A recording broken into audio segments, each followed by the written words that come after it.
a ver aquí entre toda la gente. Hola, muy buenas tardes. Bienvenidos a la reunión mensual de la Sociedad Chilena de Cirugía Pediátrica.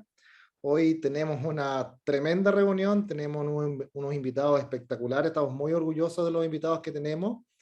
Vamos a hablar sobre la reforma en salud, el borrador constitucional que tenemos para que nos informemos. Pero como siempre, antes de iniciar la reunión, nuestra presidenta, la doctora Gloria González, se va a dirigir para darnos las novedades y unas palabras a toda la sociedad. Hola, muchas gracias. Y gracias, Álvaro, por supuesto, como siempre, por tratar de hacer de lo mejor nuestras reuniones. Como siempre, les voy a informar algunas cositas. Primero, contarles que hubo un evento súper importante. La rama de urología tuvo un congreso. Recuerdan que este mes no tuvieron su reunión mensual, sino que acudieron a un curso de urodinamia, pero ese fue el momento en el cual decidieron hacer un hito que es muy importante, que es nombrar a dos grandes próceres de la urología pediátrica de Chile como maestros de la urología pediátrica. Estoy hablando de gente que ustedes conocen muy bien, el doctor Subieta y el doctor Sandón. Con gran orgullo les cuento que ahora existe este título, Maestros de Urología Pediátrica, y ellos dos nos acompañaron. Estuvimos las representantes de la Sociedad de Urología de Chile, de la Sociedad Chilena de Cirugía Pediátrica y por supuesto todos los urólogos infantiles, casi en su totalidad, en este evento, así que fue un momento súper lindo para estos dos personajes que claramente se lo merecen. Así que nuevamente felicitaciones a ellos y que se las hagan extensivas si es que no están en esta reunión. Después contarles que ya tenemos página web para nuestro congreso que se viene, CIPESUR, faltan pocos días, faltan 167 días y contando. El congreso, recuerden, esta vez va a ser con mucha gente de toda Latinoamérica, así que va a ser presencial, los invito a inscribirse. Nuestra página web está disponible para todo lo que quieran. Ya se pueden mandar los trabajos libres, así que los esperamos. Y acá está la página web, www.cipesur2022.com. Contarles también que la rama neonatal nuevamente tuvo su reunión este lunes 6 de junio con gran éxito, como siempre, y se discutieron estos casos clínicos con mucha participación. Les tengo que contar que este mes la rama de cirugía plástica no va a tener su reunión por diferentes motivos, así que este mes entonces no tenemos reunión de plástica, pero sí la reunión mensual de la rama urología, el último viernes del mes, 24 de junio a las 8 de la mañana, todos pueden participar, y esta vez van a ser casos clínicos presentados por el Hospital Clínico Regional de Concepción y el Sotero del Río. Y también Oncociruped va a tener su reunión mensual. Esta vez va a ser cerca de resecciones no planeadas en tumores de partes blandas. Y la coordinación va a ser del Hospital Roberto del Río, así que los acompañamos el lunes 20 de junio a las 19 horas. Recuerden que esa reunión solo dura 1 hora, casi on time, el término de la reunión también, así que los invito a acompañarnos a esa hora, que estamos hablando de oncología en cirugía pediátrica.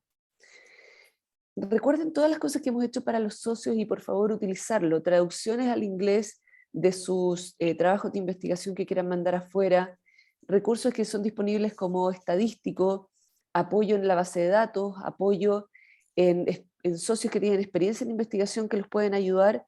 Ocupen la página, véanla y por favor háganse partícipes de todo esto que estamos haciendo, por supuesto, por los socios. Y les cuento que ya terminó la encuesta de apoyo para entrenamiento en cirugía mínimamente invasiva y entonces ahora están formando el programa para poder tirarlo al aire y que se puedan inscribir.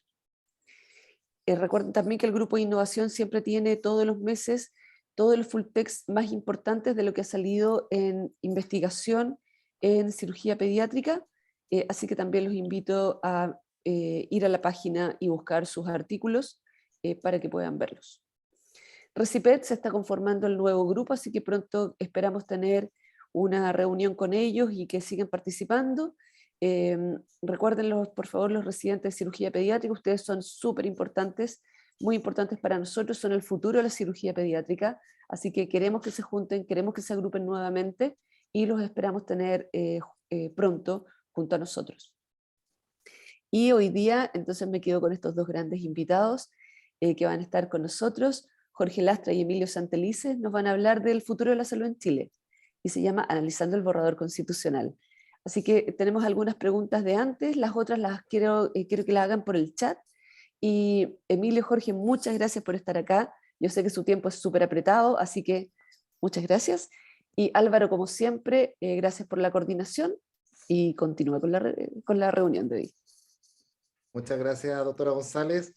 Bueno, la verdad que para mí es un verdadero orgullo poder presentar a ambos invitados que tenemos hoy día, ambos gente con mucha experiencia en salud pública. La verdad que debemos sentirnos privilegiados por contar con ellos para que nos vengan a explicar, a dar su impresión sobre el nuevo, este borrador constitucional que muchas veces escuchamos informaciones, pero la verdad no hemos tenido la posibilidad de analizarlo, de desmenuzarlo, de aclarar todas nuestras dudas e inquietudes. Nosotros como médicos siempre somos referentes a nivel social, siempre nos van a preguntar, a nivel familiar incluso nos pueden preguntar, oye, ¿qué opinas tú de la reforma en salud? Y la verdad que nosotros tenemos que tener una opinión, tenemos que tener una opinión informada, y la idea de esta reunión es esa, informar.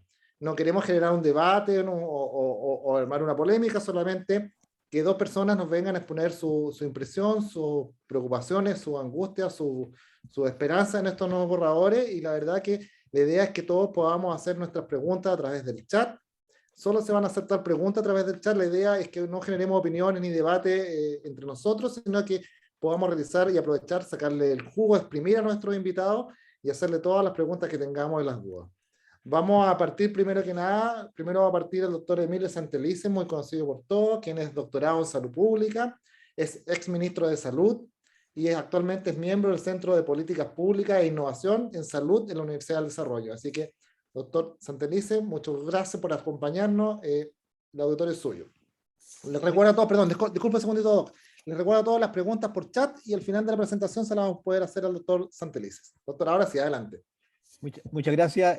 Saludo a la doctora González y gracias, doctor Weber, por esta invitación y tener la oportunidad de conversar con los colegas. Saludo al doctor Jorge Chino Lastra, como más bien se le conoce con cariño, con quien trabajamos juntos en todo lo que correspondía en su momento cuando él dirigía y estaba moviendo los temas oncológicos, han sido tan señero en el Hospital Calvo Maquena.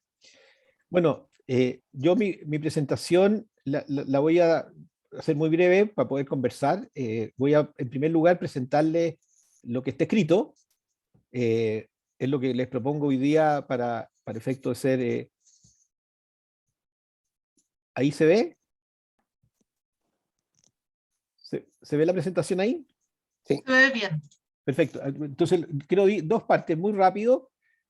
Lo que está escrito, después las implicancias que tiene, o sea, a partir de lo que está escrito, nada más, y una opinión de cuáles son mis preocupaciones y cuáles son las fortalezas que yo le veo a la proposición que nos ha generado la convención. No lo voy a leer todo para que no se asusten, pero a grandes rasgos, ¿no es cierto? La transcripción del borrador, las normas aprobadas, el artículo 14, el Estado va a proveer las condiciones necesarias para alcanzar el más alto nivel posible de salud. Se genera un sistema nacional de salud de carácter universal, público e integrado. Se regirá por los principios de equidad, solidaridad, interculturalidad, pertinencia territorial, desconcentración, eficacia, calidad. El sistema incorpora la promoción, podrá estar integrado por prestadores públicos y privados. La ley determinará los requisitos y procedimientos para que los prestadores privados puedan integrarse. El Estado generará las políticas y programas de salud. Los pueblos y naciones indígenas tienen los derechos a sus propias medicinas. Corresponderá exclusivamente al Estado la función de rectoría del sistema de salud, incluyendo la regulación, supervisión. El Sistema Nacional de Salud será financiado a través de las rentas generales de la nación. Adicionalmente, la ley podrá establecer el cobro obligatorio de cotizaciones. Eso, y la ley determinará el órgano público encargado de la administración del conjunto de los fondos de este sistema. Esa es la letra y eso es lo que está desarrollado. Quiero referirme para poder entender mejor sobre algunos alcances que para mí me parece que son sustantivos. El sistema nacional podrá estar integrado por prestadores públicos y privados. Aquí a mí me parece que la participación de los privados está sujeto a la ley, lo cual se puede modificar. Lo que puede estar sujeto, ¿no es cierto?, al rumbo político que tenga el gobierno de turno.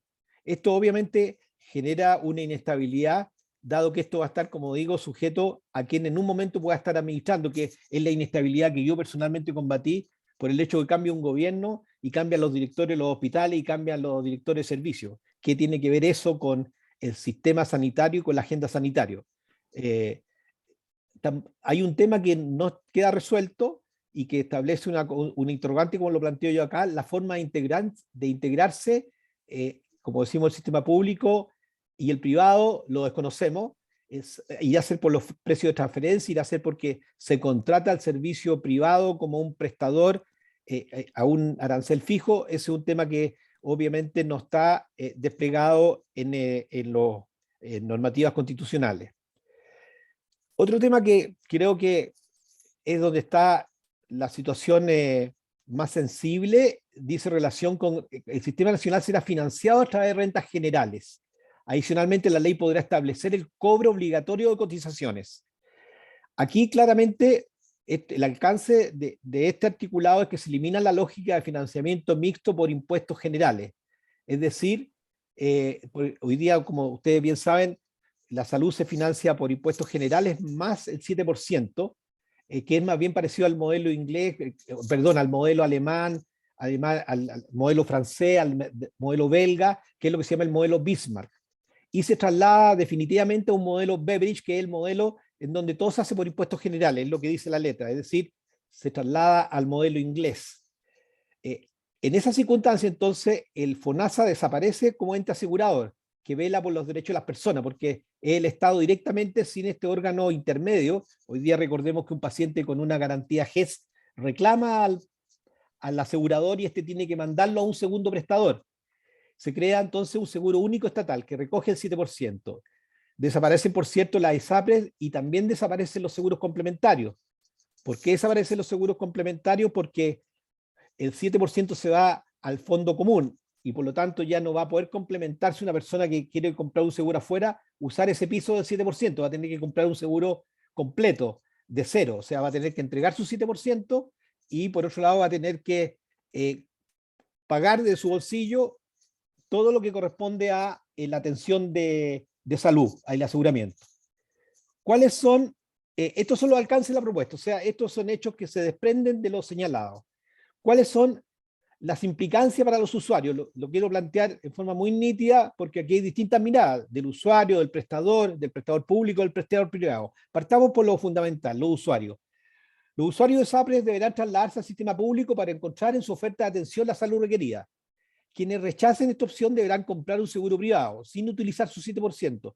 Yo estuve preguntándole a actuarios matemáticos y me dan estas cifras para que ustedes tengan una idea. Cualquier familia con 4 personas sanas va a tener que pagar 12 UF, y lo que se calcula es que en el sistema solamente van a poder quedar 1.200.000 personas, por una razón muy simple, por su capacidad de pago. Y por otro lado, porque todos los que tengan enfermedades crónicas van a tener que definitivamente al sistema público, porque este seguro, que es un seguro adicional, como los seguros hoy día, como cualquier seguro comercial, porque no están dentro de la seguridad social, van a ser un seguro que puede excluir a los que tengan enfermedades. Los prestadores públicos tendrán un aumento de demanda por el incremental por lo menos de esos 2 millones de beneficiarios ISAPRES. Y como desaparece la modalidad de libre elección, hay 3,5 millones de personas, beneficiarios que usan solo este sistema y que se van a tener que incorporar también a esta modalidad.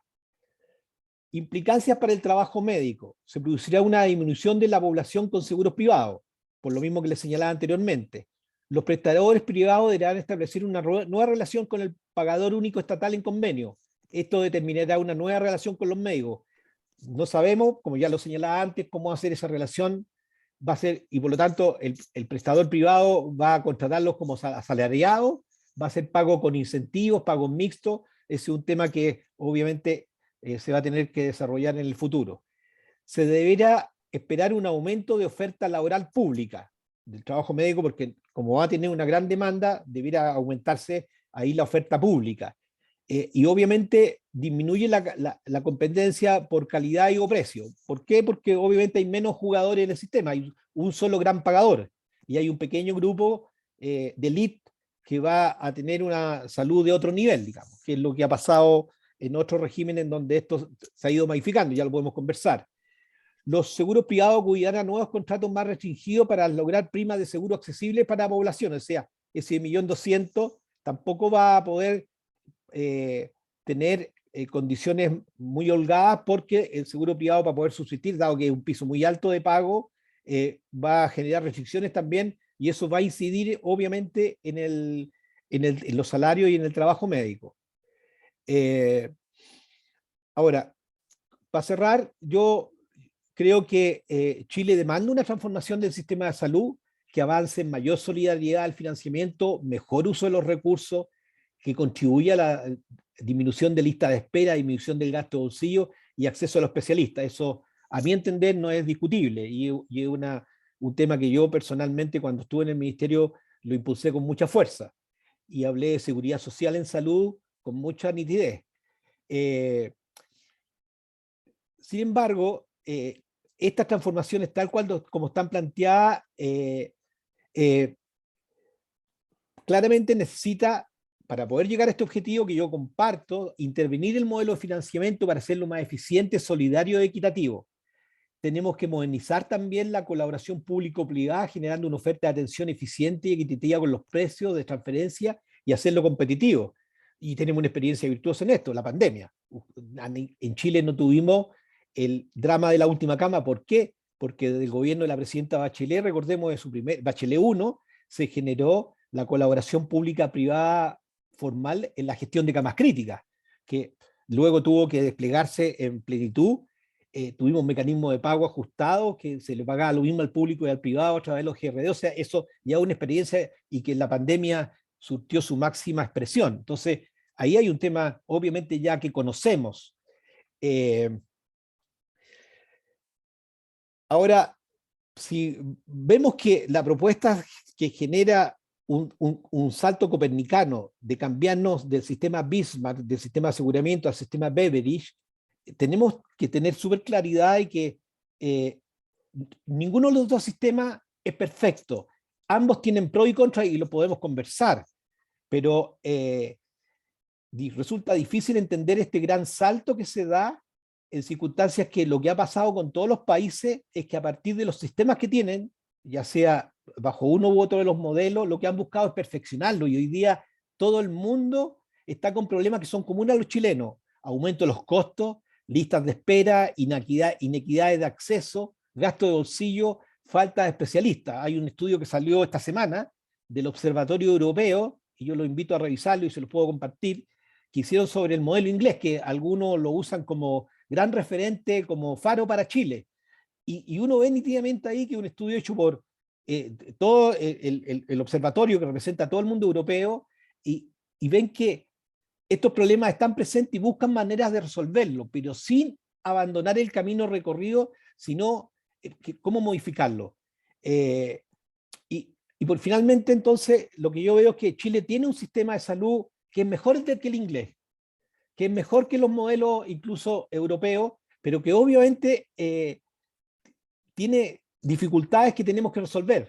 Y por eso que yo creo que los 50 años que nosotros tenemos de distancia de quienes tuvieron la lucidez y los saludistas que nos antecedieron, que se dieron cuenta que había desafíos para Chile entonces, que entonces era fortalecer el modelo de atención preventiva sobre el curativo, etcétera, etcétera, son las formas por las cuales nosotros tenemos que avanzar sin tener que dar este salto copernicano. Y ahí yo veo con preocupación lo que nos está ofreciendo la convención. Es decir, en vez de dar el salto copernicano, ¿por qué no avanzamos en fortalecer el modelo de atención preventivo? Creamos el plan de salud universal como instrumento para alcanzar una mejor cobertura universal. ¿Y por qué digo lo podemos hacer ahora ya? Porque ya tenemos en Chile una experiencia virtuosa que surge del presidente Lagos con el GES. Si ustedes miran, el GES es un plan de salud universal pequeñito que cubre 85 problemas de salud.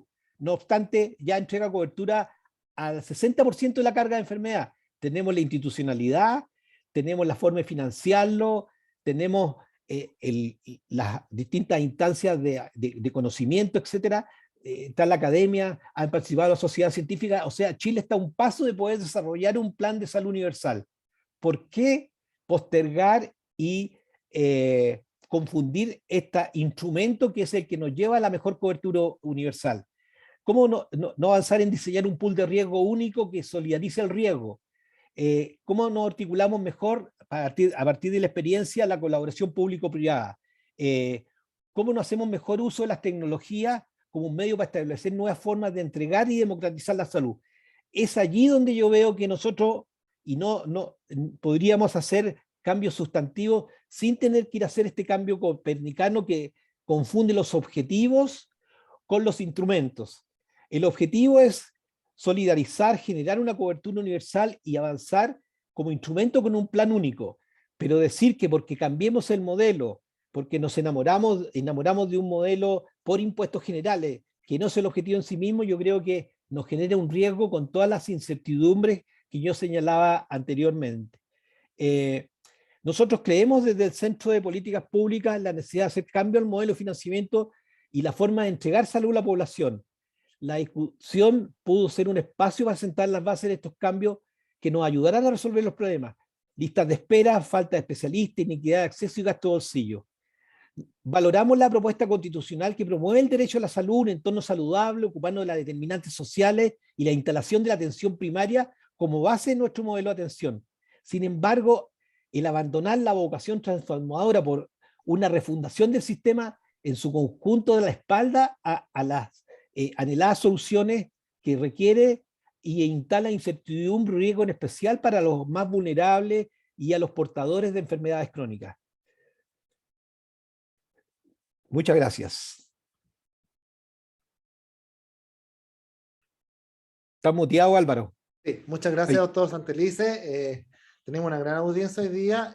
Hay varias preguntas en el chat que se las voy a ir haciendo para que ustedes puedan irlas contestando.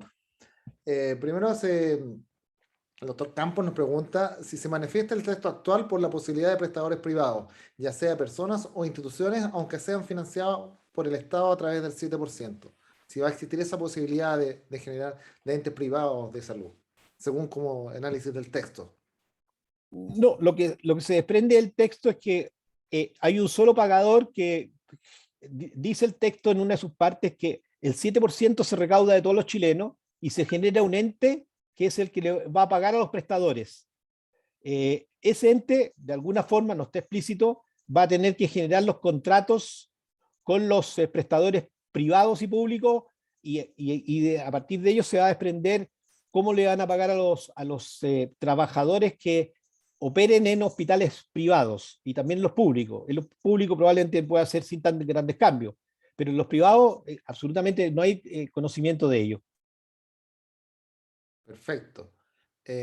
Hay otra pregunta, yo sé que no siempre usted la puede responder, pero puede dar una estimada. De aprobarse la propuesta, ¿en cuánto tiempo estima que podría implementarse el cambio? Bueno, ahí yo, a propósito de la Comisión de Armonización, tengo una preocupación porque se habla de fijar fecha de fondo único, etcétera, de 2 años. La verdad es que yo recuerdo cuando yo quise impulsar una reforma al sistema, que la izquierda no lo apoyó, digamos, y que yo buscaba un fondo único y generar también un plan de salud universal, y conversé mucho con los holandeses y también con los ingleses, y ellos dicen que todas estas reformas de esta magnitud, como se está planteando, no son menos de 10 años. Por consiguiente, el hecho que aquí se impulse y que vaya a quedar escrito que sea en 2 años, eso podría ser un Transantiago de la salud. Perfecto. Hay un par de preguntas más, después le vamos a dar la oportunidad para que exponga el doctor Lastra y finalmente podemos hacer preguntas entre los dos, le vamos a preguntar a los dos invitados. Hay una par de preguntas más, me dicen qué pasaría con la salud de las Fuerzas Armadas, si hay algo en el borrador constitucional que atañe a ello. No se menciona. Ahora, uno puede colegir y ahí, como se habla de un sistema universal, la palabra lo dice todo, el fondo único, entonces va el 7% completo, pero en el caso de las Fuerzas Armadas, ellos pagan y tienen presupuesto por la defensa. Entonces, ahí seguramente va a tener que haber alguna ley interpretativa para poder saber si, al ser universal, tenemos que estar todos los chilenos, incluyendo los miembros de las Fuerzas Armadas, pero como dice el 7%, pero no se refiere al 4% que van de la defensa, eso yo diría que queda en un espacio de interpretación o desarrollo posterior, digamos. Perfecto. Y la última pregunta que tenemos por el momento es, ¿qué pasaría con las personas de la tercera edad que están actualmente en ISAPRE y no podría acceder a estos seguros por sus preexistencias? Bueno, va a tener que ir a hacer la fila a su CESFAM correspondiente a que lo atiendan y que tenga suerte de que sobrepase la fila que hoy día es de 2 millones de personas para interconsulta y para procedimientos. Perfecto. Muchas gracias, doctor Santelice. Yo creo que van a haber más preguntas, así que le pido que nos acompañe hasta el final. Sí, Y como ahora no, le vamos feliz. a dar la palabra al doctor Jorge Lastra, también muy conocido por varios de nosotros, quien es salubrista e historiador. Ha sido directivo público, entre ellas director del Hospital Calvo Maquena, y actualmente es profesor en salud pública en la Universidad de Andrés Bello. Así que, doctor Lastra, muchas gracias por acompañarnos y lo invitamos a que nos dé su visión de estos borrador constitucional y después podamos compartir las preguntas de todo el auditorio. Adelante, doctor Lastra. Muchas gracias, Álvaro, muchas gracias, Coca. Un honor estar compartiendo aquí con amigas y amigos de la sociedad y también con Emilio, en que además, tal como él dice, hemos trabajado. Yo le quiero recordar que fuimos parte de la Sociedad Chilena de Administradores Hospitalarios, así que también hemos convivido juntos. Y yo creo que pasa una cosa bien particular entre los salubristas, y es que y en la historia ha sido así, y esta vez no es muy diferente, en que en realidad, más allá como de las banderías políticas, tenemos una cantidad bien importante de miradas compartidas, digamos. De hecho, en los comentarios finales que hace Emilio, se recoge harto de la opinión que es mayoritaria entre los saludistas. Te pedí, Álvaro, que me presentaras también como historiador, porque efectivamente estoy concluyendo un magíster de historia, pero también tiene que ver con que a mí me parece que es bien interesante poder mirar un poco históricamente qué es lo que ha pasado con el derecho a la salud en las constituciones chilenas. Y quiero comentar también que me tocó el año 2018 ser parte de una publicación que se hizo con los 70 años de la Declaración de Derechos Humanos, que se hizo en el año 1948, y donde tuve la oportunidad de escribir el capítulo de la salud, y entonces me tuve que meter ahí a conocer justamente lo que quiero compartir. Yo quiero hablar de tres cosas. Quiero meterme menos en el debate contingente que abre, y me parece fantástico que lo haya abordado Emilio, porque me permite a mí concentrarme en tres cosas que quiero decir, y que son como las tres grandes ideas que quiero compartir. Uno, ¿qué es los derechos sociales en la Constitución? ¿Qué representan desde el punto de vista normativo? Para poder tener claro cuál es el impacto real que puede tener una constitución. Eso es lo primero, y por eso quiero revisar un poquitito lo que ha ocurrido en la historia del derecho a la salud en las dos constituciones que preceden a la actual, que es la del año 1925 y la de 1980, para poder entender cuáles son los límites y los marcos que efectivamente define. Porque de pronto tal como dice Emilio, miramos como si la Constitución fuera como el instrumento, y no lo es un marco. Y es un marco que incluso desde el punto de vista jurídico es más político que jurídico. Por lo tanto, las implicancias que tiene son menos significativas desde el punto de vista de los instrumentos. Entonces, es una primera mirada. La segunda, quiero hacer una distinción, porque yo creo que para poder entender un poquitito mejor, y mi propósito es básicamente aportar elementos de estructura de análisis para poder mirar el texto en función de los componentes que forman parte de lo que es un sistema de salud, para poder identificar cuáles son los aspectos que efectivamente en el ámbito de los sistemas de salud toca esta propuesta de borrador que tenemos hoy día. Y la tercera, la tercera idea que quiero dejar planteada es que desde el punto de vista de las leyes en nuestro país, lo que no se dice no es ley, sino que es la estructura jurídica, y esto lo estuve conversando con gente de abogados. Yo trabajo en Falmed, entonces convivo cotidianamente con abogados, así que confirmé, digamos, una idea que he tenido siempre, y que es que la estructura del derecho chileno tiene lo que vale es lo que dice, no lo que no dice. Por ende, cuando no dice, por ejemplo, si es posible la voluntariedad en las cotizaciones, eso se puede hacer, porque no está derechamente, ¿cómo se llama?, eliminado como posible. Entonces quiero mostrar estas cositas rápidamente. Voy a presentar.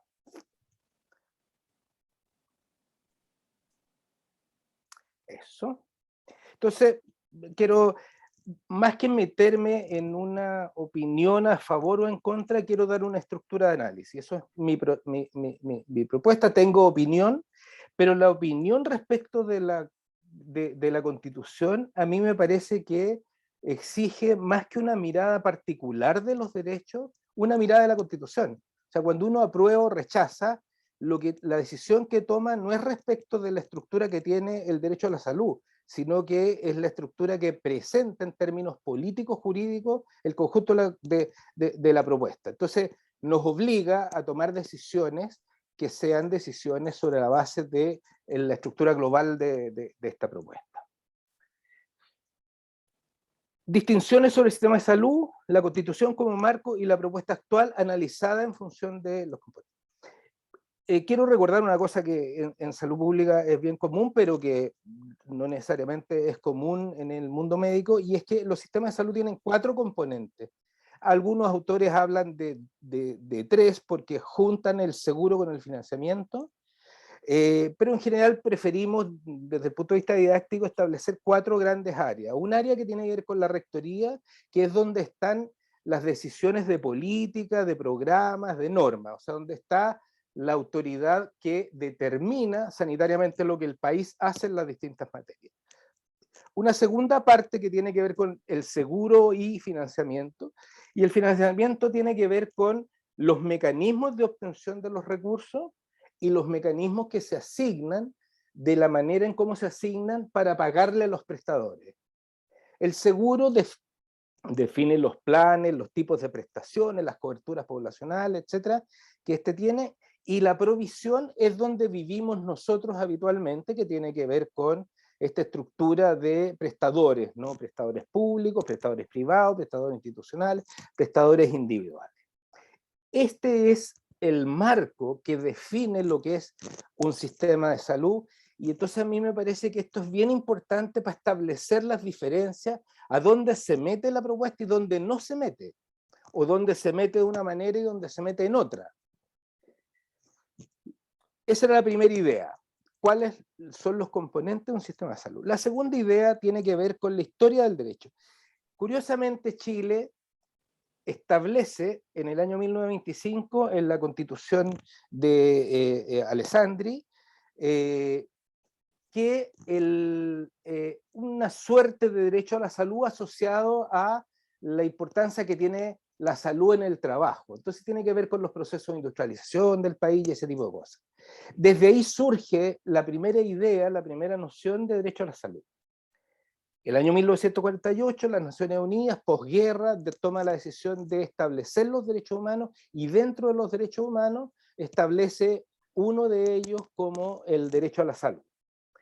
Posteriormente, en el año 1980, se reformula la Constitución, y ahí es muy bonito, les recomiendo el trabajo que escribió el doctor Lastra sobre el debate que se produce, porque es bien interesante.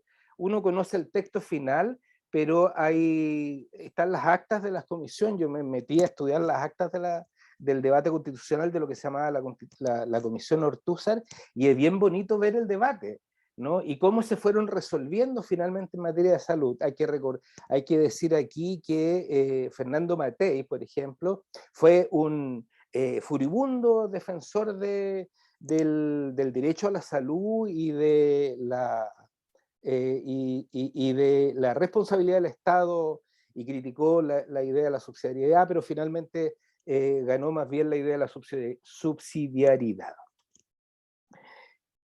Las Naciones Unidas definen claramente qué entienden, y aquí definen nivel, la salud como bienestar, y las responsabilidades más operativas en función de proveer respuestas adecuadas a la salud. 1948. En la comparación de 1980 y 1925, llama la atención entonces, como les digo, la importancia que tiene la protección al trabajo, a la industria y a las obras asociadas a la previsión social, en el entendido de que era importante cuidar al trabajador. Esta es la misma noción que tiene Bismarck a fines del siglo XVIII, cuando plantea, ¿no es cierto?, el seguro de enfermedad, centrado fundamentalmente en asegurar la capacidad de los trabajadores de ser activos en la producción de la industria en desarrollo. ¿Por qué me parece importante decir esto? Porque bajo la Constitución de 1925, a partir del año 1925 hasta el año 1979, esta es la gracia que tiene ser historiador, ¿no? Porque te permite ver toda la cantidad de cosas que se hicieron con una estructura de derecho que uno podría ser súper crítico, para bien o para mal, lo que quiera.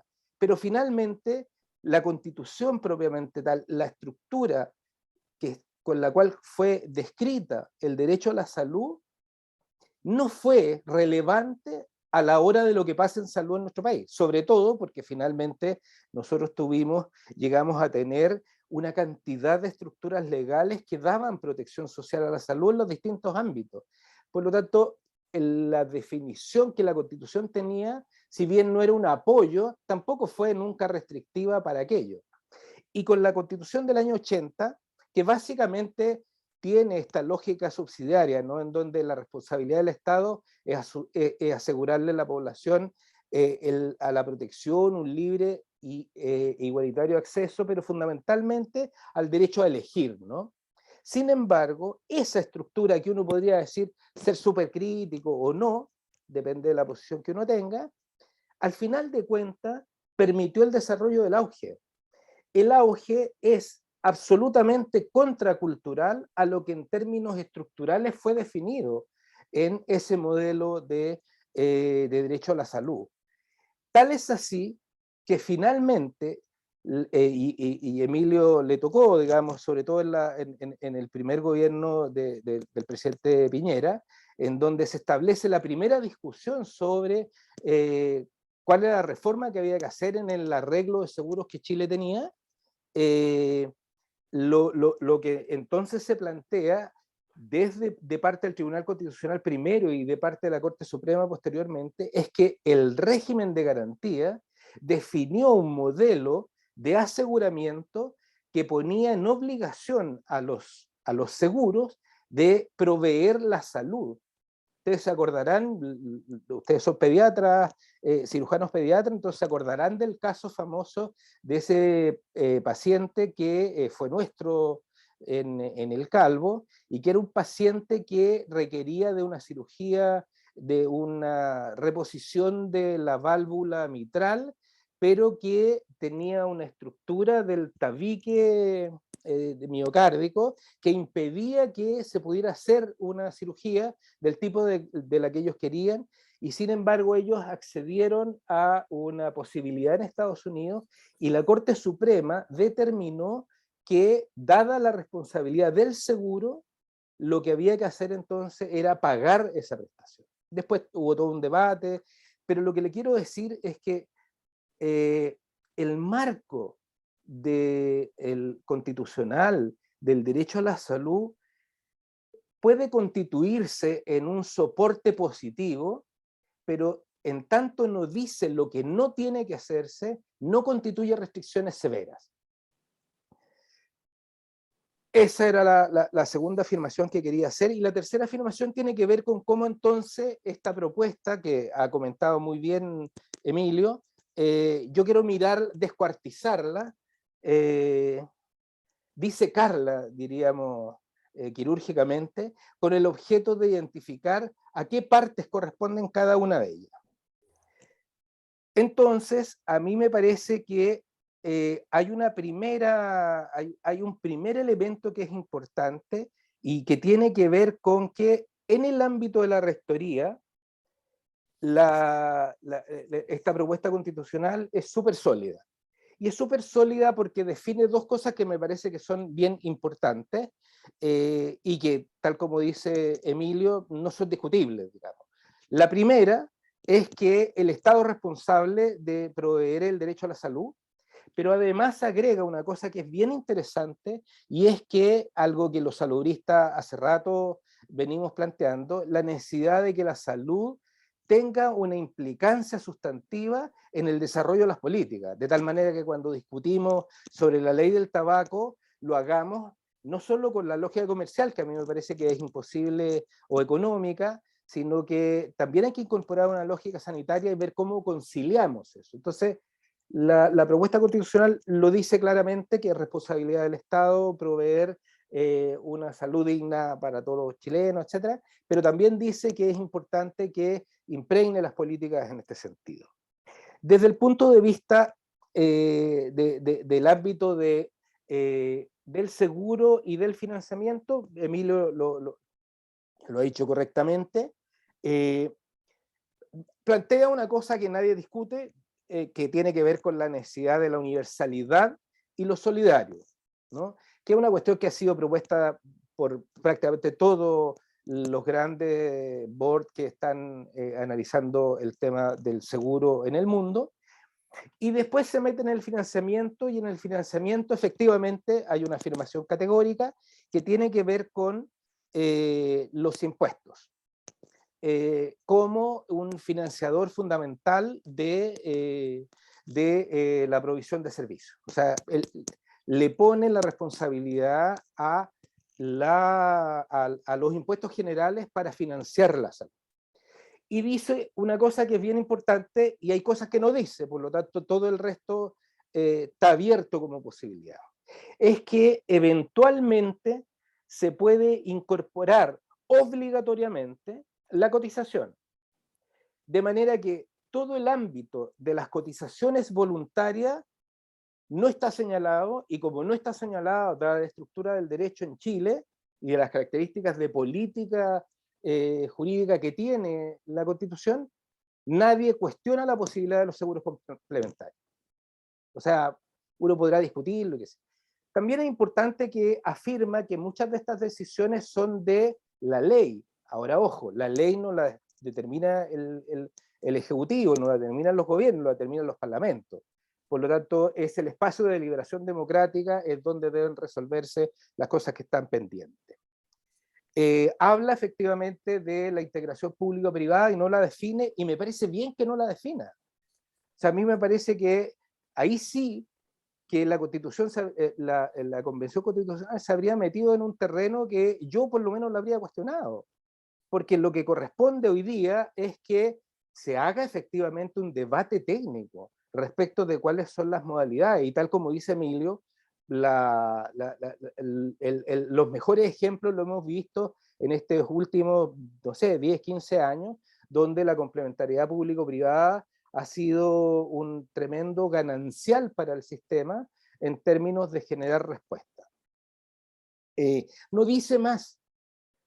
Dice lo que dice, por cierto, que es universal, que es solidario, pero todo el resto queda abierto a la posibilidad de que sea reconfigurado.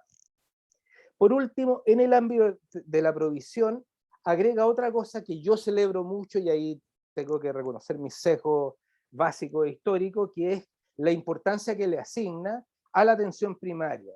Cuestión que nosotros con el Osvaldo Artázar propusimos que cualquier reforma que se realizara debiera tener un impacto significativo tanto en el ámbito público como en el ámbito privado en el desarrollo de una atención primaria sólida, fuerte, que sea efectivamente una puerta de entrada para todo el sistema. Ahora, eso es lo que dice. Finalmente, en el ámbito del derecho, señala esto que estamos poniendo aquí, que es una bonita frase, pero que está desde la definición del derecho a la salud en el año 1948 en adelante, y ha constituido más bien un buen verso, pero que no tiene significación práctica. En rectoría dice muchas cosas, ¿no? Deberá proveer condiciones, corresponderá exclusivamente al Estado a la función rectora, es deber del Estado velar por el fortalecimiento y el desarrollo de las instituciones públicas, los pueblos y las naciones indígenas, que esto ya lo dice la Ley de Derecho y Deber. En el ámbito del aseguramiento, y aquí yo tengo una duda, pero es una duda que habrá que discutir, cuando dice Sistema Nacional de Salud, ¿a qué se refiere? Si se refiere al sistema de salud chileno o al Sistema Nacional de Salud cuyo componente fundamental es el ámbito público, no lo señala. Después, nuevamente dice financiado a través de rentas generales, que esto ya lo acabamos de ver. La ley determinará el órgano público. Y es interesante porque órgano público no significa el Estado. No necesariamente cuando decimos órgano público estamos diciendo que es el Estado o el gobierno, sino que estamos diciendo una institución de servicio público. Los españoles tienen eso muy claro. Tal es así que los españoles tienen muchos proveedores privados que funcionan como proveedores regulares del sistema público porque ellos han instalado el concepto de una entidad de propósito público. Entonces a mí me parece que ahí hay un ámbito que de la ley, repito, el Parlamento, no es el gobierno, el que va a determinar cuál va a ser el órgano público. Y a mí me parece que eso está bien, porque habla de un espacio técnico, deliberativo y democrático donde se deben resolver las cosas. En la provisión lo que hemos dicho, ¿no? Que no dice grandes cosas nuevas. En realidad esto no es nuevo. Gran parte de las cosas que están aquí son cosas que han formado parte de distintos discursos, pero que yo creo que básicamente hay una gran apertura para que posteriormente se diga. Esto es lo último, solo termino con compartiendo la preocupación que plantea Emilio a propósito de los tiempos. Sin lugar a dudas, cualquier reformulación requiere al menos de dos elementos que requieren tiempo. El primero, el que no es posible pensar en un modelo que fortalezca efectivamente la provisión pública y establezca un modelo de seguro que sea universal si no tenemos tiempos suficientes e inversiones suficientes para que el sector público sea capaz efectivamente de dar una respuesta más potente que la que hoy día es capaz de dar, por todos los déficits que se generan y que conocemos, etcétera, y que la pandemia además ha desnudado de una manera brutal. Y lo segundo es que nadie puede pretender seriamente una reformulación, llamémosla como queramos, lo del giro copernicano, a mí me parece que es un término bien grande, digamos. Yo no veo tan grande el giro, tal como les digo, digamos, por todo lo que quise presentar, pero indiscutiblemente requiere de alianzas políticas, requiere que quienes hoy día forman parte de un grupo bien selecto que dispone de condiciones de modelo de seguro que son restringidas para un grupo pequeño de la población, grande en términos numéricos, pero que sigue siendo una fracción menor del total de la población chilena. Yo creo que tenemos que ser capaces de ofrecer también una alternativa para ese sector que al menos mantenga el estándar que hoy día tiene. Y todo eso requiere tiempo. Por lo tanto, no me cabe la menor duda que una propuesta que sea menor de 10 años para su implementación, me parece que es una condenar el modelo al fracaso. Eso, muchas gracias.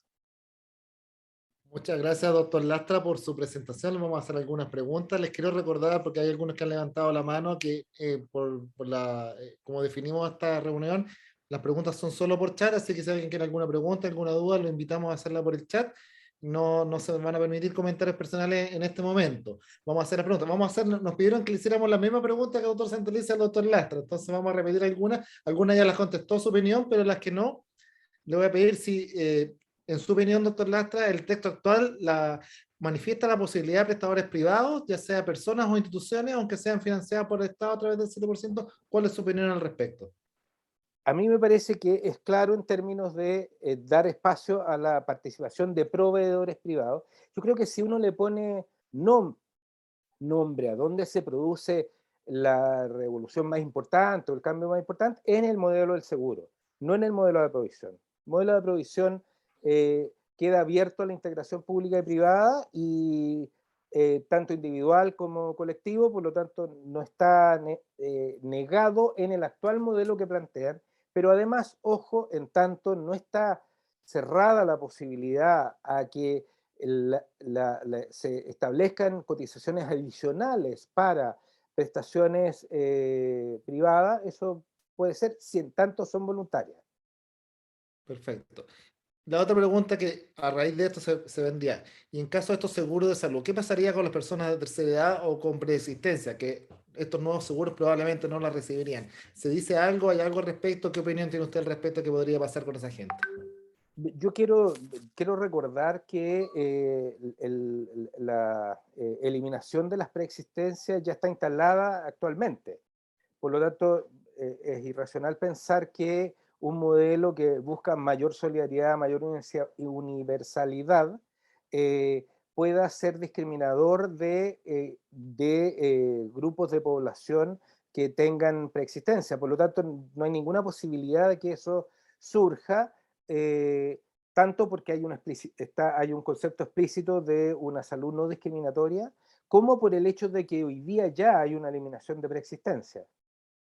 Entonces, yo creo que hay que pensar, lo que dice Emilio es muy correcto. Yo creo que es el modelo de universalidad no tiene otro modelo acompañado de planes que no sean un plan universal. Y eso significa un plan que está garantizado para todos y todas, común, y que desde ese punto de vista está abierto para todos. No debiera ser distinto, pero eso no lo dice, eso es la lógica que uno pudiera especular que hay detrás de quienes elaboraron el texto. Ya. Muchas gracias. Viene un par de preguntas que son para ambos expositores. Vamos a partir con el doctor Santelice. Jorge, bájate la presentación para ver, no me juego que estoy en una pantalla chica yo, entonces. Muy bien, muy bien. Prefiero no nos vemos, es como está. Gracias. Si mejor nos vemos las caras. Sí, mucho mejor. Está emocionado. Voy a partir con la primera pregunta para el doctor Santelice, que es hace el doctor Torres, que trabaja en La Serena, cirujano pediátrico del Hospital de La Serena, y que va para los dos expositores. Dice, ¿qué debería mejorarse para que estas propuestas teóricas puedan llevarse a la práctica, considerando que el servicio público es a todas luces insuficiente para dar respuesta a las necesidades actuales de toda la población? Doctor Santelice, ¿qué opinión tiene usted? ¿Qué cosa podría mejorarse?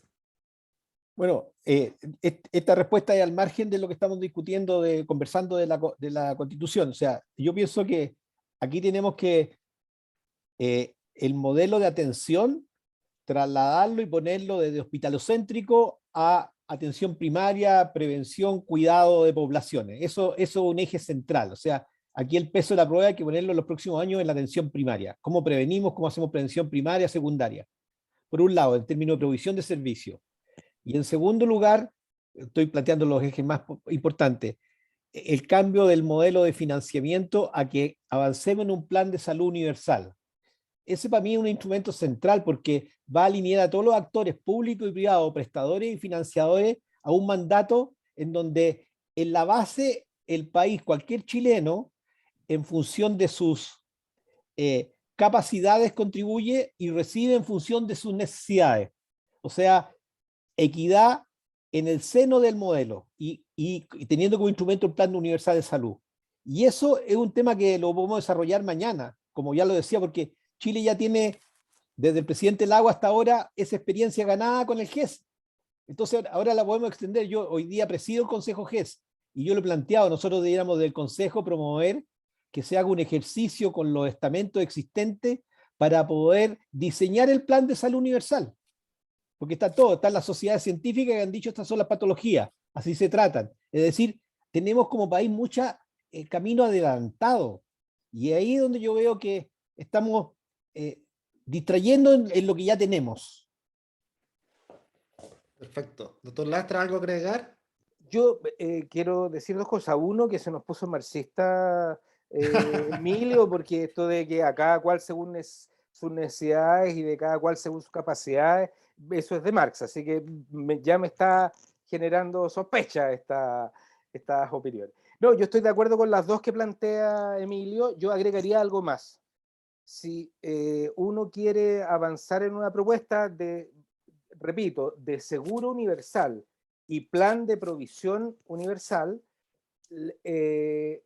tiene que haber un periodo en donde haya una inversión y una exigencia al sector público que le permita alcanzar niveles de oferta mejores que los que hoy día tiene, de tal manera que en una ecuación de equilibrio del sistema no se produzcan desbalances. Esto es como las esclusas del canal de Panamá, ¿no? O sea, si uno quiere efectivamente que no se produzca un desastre, lo que tiene que hacer es instalar en un espacio de esclusas intermedias un nivel del agua que sea equilibrado entre el nivel más bajo del océano, que creo que es el Atlántico, respecto al Pacífico, que parece que va arriba, o puede ser al revés, ¿no? Entonces yo diría que estoy de acuerdo. Ahora, ojo, la propuesta se centra, más que otras propuestas de las anteriores, en la importancia de la atención primaria, en la prevención, la promoción y todas esas cosas. Ahora, es discurso en tanto no hayan los recursos y la distribución de los recursos adecuados para poder ofrecer esa respuesta. Hay varias preguntas más, un par en beneficio de la hora. Vamos a ir terminando, de hacer la 8 ya para no alargarnos, pero hay un par de preguntas más que vamos a hacer. Una doctora Iñiguez pregunta, siempre se habla del acceso y provisión de salud, pero en ninguna parte se habla, en ninguna parte se habla o legisla de la calidad y los resultados como variables de medición. ¿Debería estar explicitado en la Constitución o eso es materia solo de ley? ¿Qué opinan ustedes, doctor Santelizo, doctor Lastra? Doctor Santelizo primero.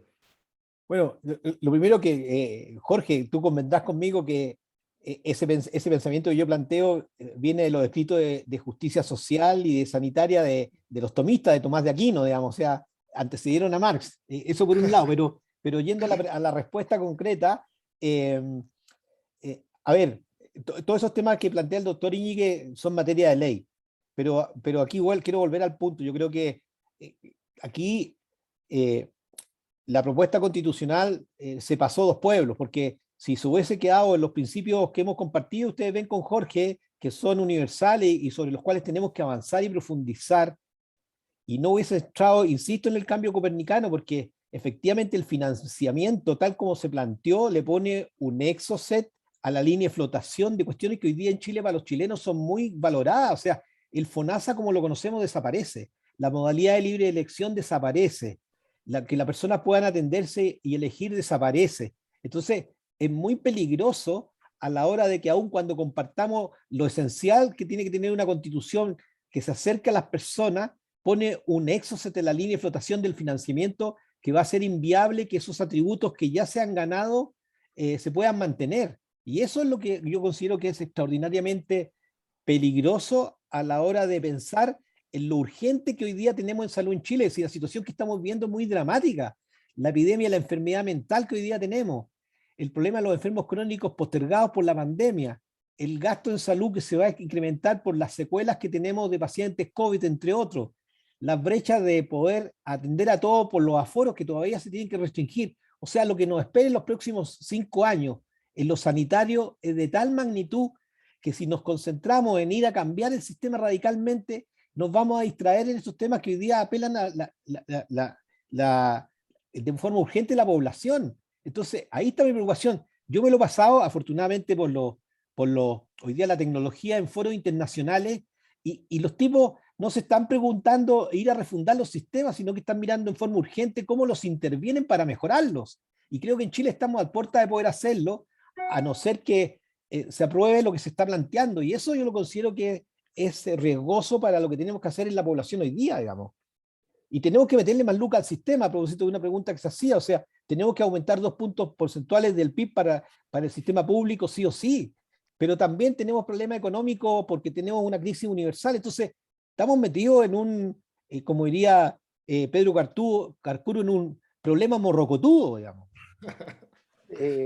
Lo decía don Zapito Livington. Zapito límite, perdón, Zapito tiene Livington. razón. Sí, me corrige Jorge, está bien. Oye, Oye, vamos, una pregunta más. Nuestra presidenta hace una pregunta, tengo que incluirla, si no después. pero El yo quiero GIE quedó contestarlo adelantado de en la una medición manera. de calidad y resultados, pero no se ha implementado según lo que se ha visto en la práctica. ¿Cómo definir qué centros estarán afuera o dentro del sistema? ¿Hay alguna idea? ¿Qué opinan ustedes? ¿O eso es materia de ley? Espérate, yo primero a propósito del tema de la calidad, comparto que no es un tema de la Constitución. Comparto con que es un tema de ley o de ley como está hoy día, pero yo diría que lo más importante, y eso lo dice los estudios norteamericanos desde el Medical Legal para adelante, en que señalan que lo más importante es cómo se intervienen los procesos. Por lo tanto, requiere tarea de gestión, y ahí me sale mi corazoncito gestor, en donde creo que es donde tiene que ponerse el énfasis. Y yo insisto, no se habla se habla de un arreglo de financiamiento donde se establece que el financiamiento debe ser por impuestos de la nación, y que eventualmente se pueden agregar obligatoriamente cotizaciones, pero eso está en materia de ley, no está planteado hoy día. De manera que ese texto no excluye la existencia de más de un seguro y de seguros que no operen en el ámbito de provisión, ¿cómo se llama?, de seguros públicos y privados. Eso no está cegado. Si me preguntan a mí, yo creo que los seguros debieran ser múltiples y no privados, lo que no significa que se cuestione la provisión privada, que es otra cosa. Por eso hacía la distinción. Y a propósito de la pregunta de la COCA, la medición de calidad de los resultados, era esa, ¿no? Era que no se ha implementado según lo que he visto en la práctica, cómo definir los centros que estarán afuera y dentro del sistema.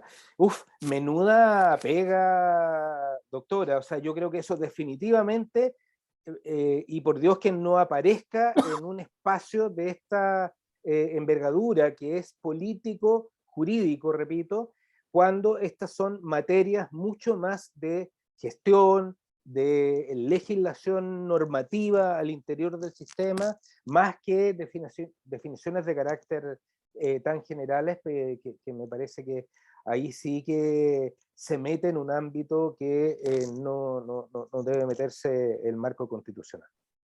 Es peligroso. Hay mucha pregunta por tiempo, no vamos a poder hacerla. Voy a hacer una última que me parece muy interesante, y es que ¿qué opinan ustedes si tenemos los recursos de infraestructura y personal de salud para hacer esta reforma? ¿Creen que nos falta personal? ¿Qué opinión tienen? Faltan 10 años, recursos y muchas cosas. ¿Doctor Santelice? Acaba de salir un estudio que se hizo de la Universidad de Washington, que publicado en Lancet, sobre el déficit de recursos humanos, y la verdad es que la situación que tenemos es dramática. Situación que, por lo demás, también comparten muchos los países europeos. A propósito de ese estudio que le decía yo del observatorio, que salió hace unos días atrás, está también en los ejes de sus problemas. Entonces, por eso digo que pienso que ir a la refundación a partir de lo que nos está proponiendo el texto es de extraordinaria riesgo, y pienso que tenemos a la vuelta de la esquina, habiendo consenso en los problemas, en las soluciones medulares, que si nos hubiesen preguntado a los soluristas lo tendríamos resuelto.